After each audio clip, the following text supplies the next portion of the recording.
All right. So let's get to your third question. What's the third thing you want to know? So I've heard you in the past say that, your business has changed over the years. And I'm wondering, did you deliberately set out to rebrand or did you just decide you wanted to serve a different client or what drove those decisions? And then maybe a little bit on how you did the rebranding part, but Sure. that might be another tangent. I'm going to answer that by saying yes and no. So first of all, I'll say every business is to me and is in a constant state of evolution. So I don't think, and I think of it as evolution. I don't think of it as hard pivot. I stopped doing this and now I do this. Maybe once in a blue moon that happens, but I think in most cases it's constantly evolving, right? So the way I view it is like my business is always sort of on this spectrum. It's always changing.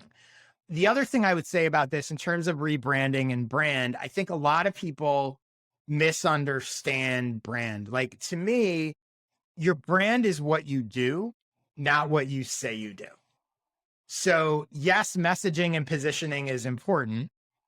I can say my brand is X, Y, and Z for A, B, and C people. But if the content I create, the ideas I share, the services I provide don't align with that, then that's not actually my brand. My brand is what other people say my brand is, right? So that alignment is really, really important. And I think alignment is something I see people struggle with or get wrong all the time, where they'll tell me, my target audience is this. And then I go look at their stuff and I'm like, but you don't even mention that or those people anywhere. So which is it, right? Or you're saying that you help people do this, but your service doesn't do that, right? So that alignment's really important. So for me, that evolution has happened over years and continues to happen. The other thing I would say along those lines is while it's important to be deliberate in what you do and think about what your brand is and what you want it to represent, it's not about, and I never have sort of announced a rebrand, right? So even though over time, my target audience and services and everything have shifted, I never actually came out and said, I don't do this anymore. I do this now. I'm not for these people. I'm for those people.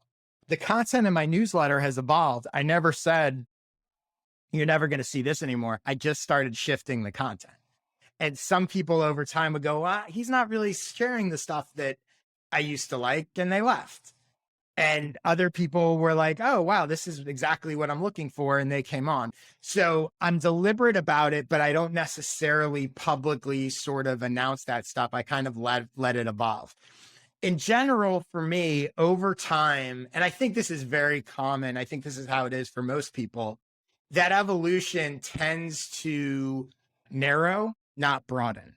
So my focus has consistently narrowed as opposed to broadened.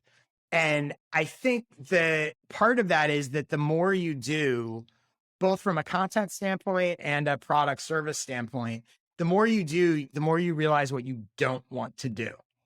This is a key thing. And I do a series of skill session workshops. People can check them out at joshspector.com/sessions. And the last one I did was called the Niche Definer.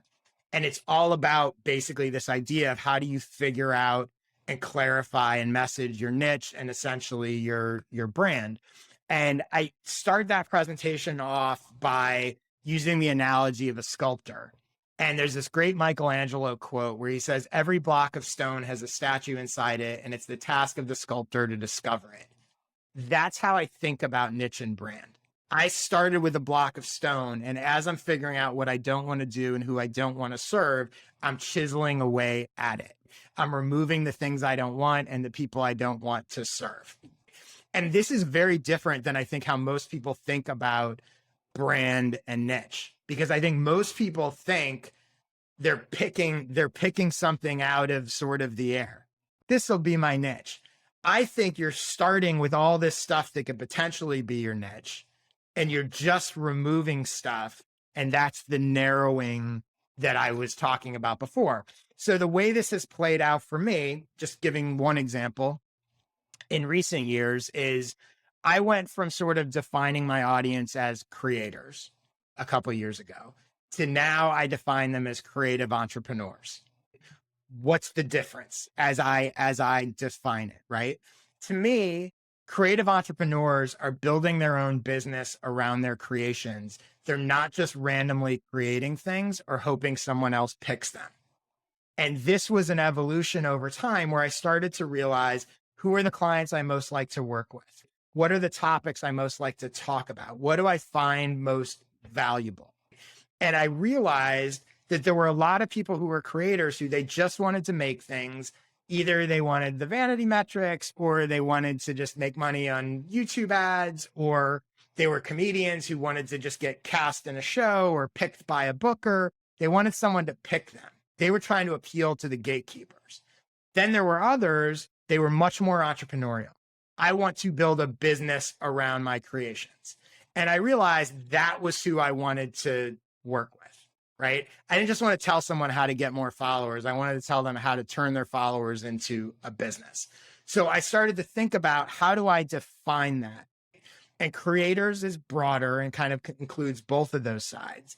And I was like, well, I came up with sort of creative entrepreneurs to suggest that, like, yeah, they're doing create. Because I also didn't want entrepreneurs who are just like, I'm just pure business. Like, I do want people that are using creativity and creations to do that. So how that played out, I never made an announcement and said, I no longer serve creators. I now serve creative entrepreneurs.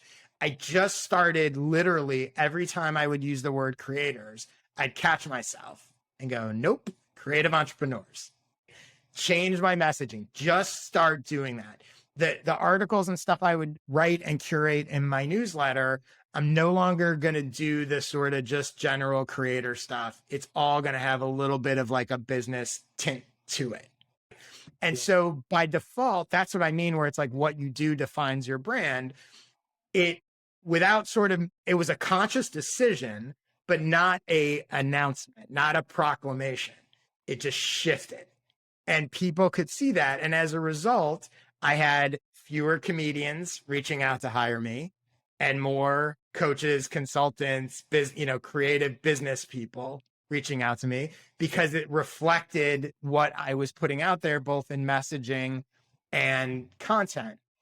Yeah. What's been really interesting about this is, and this sort of brings it full circle about like the brand defining itself, I've now started to see in emails I get from people and comments, people referring to them. I'm a creative entrepreneur who does blah, blah, blah. No one ever used that phrase before.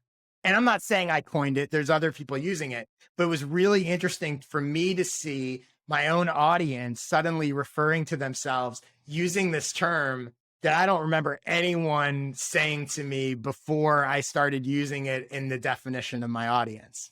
So that's where the brand, it creates this sort of snowball effect where it feeds on itself. And so now other people start using that term.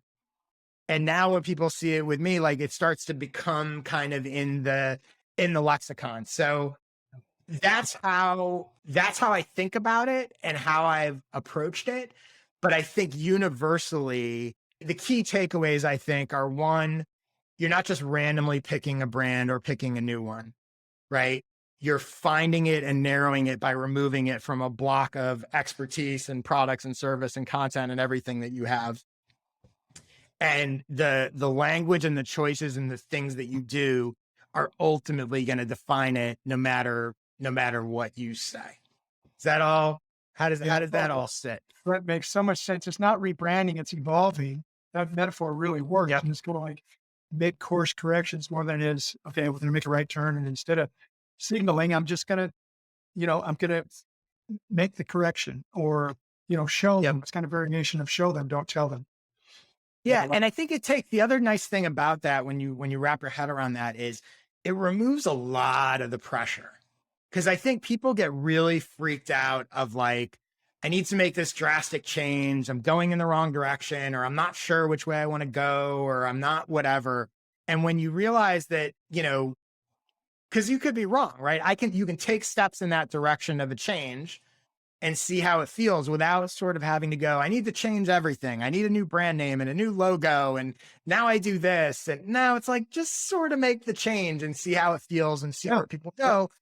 And also being realistic. Like, I am very realistic that if we have another conversation a year, 2 years from now, it's very likely I will have evolved into sort of something else, right? Like, I don't believe that, like, oh, I picked this thing and now this is it forever. I just know that it will continually evolve. Yeah. Makes perfect sense. Love it. Cool.